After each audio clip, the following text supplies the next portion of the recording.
warahmatullahi wabarakatuh. Nama saya Wira Makaila dari Universitas Lampung, Fakultas FMIPA, Prodi Biologi Terapan, MPM 2117061022. Saya mengikuti PKKMB di Universitas Lampung loh dari tanggal 18 sampai tanggal 21. Saya diberi kesempatan untuk menyampaikan resum yang saya buat. Materi 1. Pembinaan Gerakan Nasional Resolusi Mental di Era Revolusi Industri 4.0 dan Kemoralan Baru. Revolusi mental adalah perombakan cara berpikir, cara kerja, berjuang, dan cara hidup agar selaras dengan semangat kerja dan tuntutan revolusi nasional. Tujuannya untuk mengendalikan manusia baru yang berhati putih, berkemauan baja, dan bersemangat elang Raja Wali. Perkembangan revolusi industri ada perubahannya loh. Yang pertama 1.0 1750 sampai 1850. Perubahan besar-besaran di bidang pertanian, manufaktur, pertambangan, transportasi, dan teknologi berdampak pada teknologi dan kondisi. Yang kedua 2.0 ditandai dan munculnya bahan bakar, ada pesawat, telepon, dan mobil.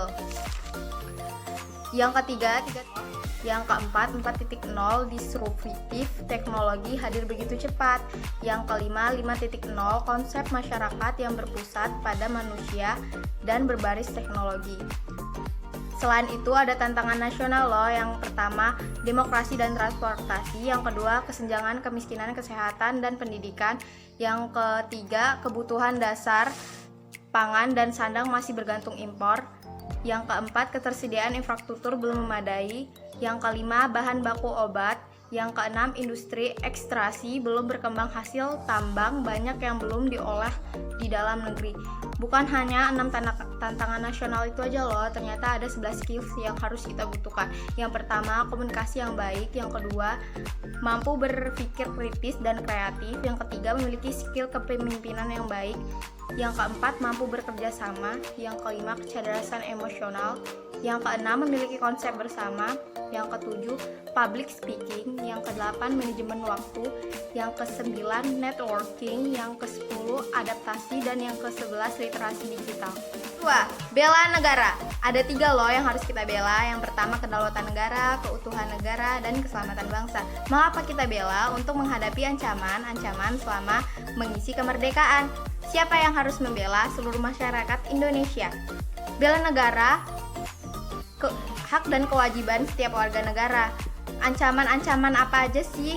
Yang pertama pelanggaran wilayah, separatis, perampokan, radikalisme, ancaman cyber atau bully. Ancaman cyber dan bully ini dapat mempengaruhi mental kita loh. Dan yang terakhir adalah terorisme, yaitu merupakan ancaman yang menggunakan senjata api atau senjata tajam. Kode perang pola pikir itu ada 3 loh. Yang pertama pendidikan, yang kedua tempat ibadah, dan yang ketiga mensos. Penetapan dan pentahapan radikalisme ini dimulai dari keberadaan kelompok-kelompok kecil yang tidak terafiliasi loh dengan kelompok teror, namun membangun keterikatan ideologi hingga kemungkinan menumbuhkan fase radikalisme dan mengglorifikan kegiatan-kegiatan yang menjadikan ketalistoran bagi individu-individu untuk bergabung ke dalam kelompok teror. 3. Bahaya radikalisasi dan terorisme. Pada tahun 2020, Global Terrorism Index mengeluarkan hasil survei yang menjelaskan bahwa Indonesia berada pada peringkat ke-37. Posisi ini menjelaskan bahwa Indonesia berada pada kategori medium yang terdampak terorisme. Seri keempat. 5 etika menggunakan media sosial. Yang pertama, pilih-pilih pesan. Kita harus memilih melakukan sebuah penelitian, jangan sampai ada data pribadi kita maupun data pribadi orang lain. Yang kedua, tetap kritis dan berpikir. Harus memiliki sifat kritis dan juga harus berpikir sebelum share konten. Yang ketiga, ingat sebutkan sumbernya. Apresiasi dengan menyertakan sumber informasi. Yang keempat, perhatikan gaya bahasa sampai dengan kesantunan. Yang kelima, perjelas nama dan gambar akun. Buat akun sosmed dengan sebuah kejelasan. D2 Materi 1. Pengolahan perguruan tinggi di era kemoralan baru. Protokol kesehatan adalah kunci memutuskan penyebaran COVID-19. Di sini ada 3 masker loh yang baik untuk pencegahan penyebaran COVID-19. Yang pertama, masker bedah adalah masker sekali pakai dan untuk mencegah penyebaran COVID-19. Yang kedua, masker N95 yaitu masker respirator yang menyaring udara yang sangat kecil. Yang ketiga, masker double. Dalam penelitian disebut bahwa masker yang berpotensi menularkan virus COVID-19. Dan satu lagi yaitu 5M. Mencuci tangan, memakai masker, menjaga jarak, menjauhi kerumunan, dan mengurangi mobilitas. Fasilitas klinik Lampung ada 6. Yang pertama, ruang periksa dan konsultasi dokter. Yang kedua, ruang tindak. Yang ketiga, pelayanan obat. Yang keempat, ruangan laboratorium. Yang kelima, ruangan tindak gigi. Dan yang keenam adalah ruang kesehatan ibu dan anak. Karakteristik klinik adalah edisi keempat menambahkan 3 hingga 7 hari dalam deskripsi periode masa inkubasi yang telah dimodifikasi dalam deskripsi menjadi 1 hingga 14 hari dan umumnya dalam 3 hingga 7 hari di edisi kelima. Yang pemeriksaan laboratorium itu ada 3, pemeriksaan antibiotik atau rapid test, yang kedua pemeriksaan antigen atau rapid test, yang ketiga pemeriksaan swab atau PCR. 2. Memberi kebebasan dan otonomi kepada lembaga pendidikan dan memberi dari birokratisasi, dosen dibebaskan dan dari birokrasi yang berbelit, serta mahasiswa diberi kebebasan untuk memilih bidang yang mereka sukai.